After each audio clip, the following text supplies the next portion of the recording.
Žinai seną priežodį, iš pradžių seksas, paskui piragai. Sveika, man, sveikas čianai, aš tik limonado.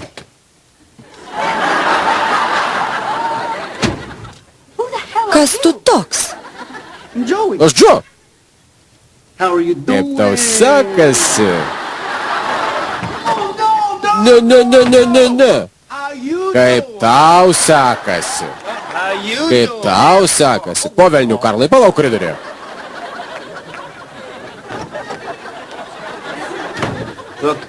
Klausykit, labai atsiprašau dėl Karlo. Kas per Karlas? Ką nesakiau? Aš nusamdžiau Karlą, kad medicinos tyrimuose vaidintų mano brolį dvynį. Kartais geros idėjos taip ir lenda į akis, a?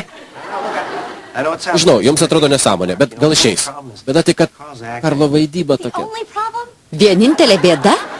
Taip, per jį prieš porą metų manęs nepaėmė vaidinti į vieną reklamą. Prisimenat, mes turime būti broliai, bet jis susimovė. Ei, ar galiu paimti pirago gabaliuką? Pizza! Mums patinka pizza, lauk iš čia!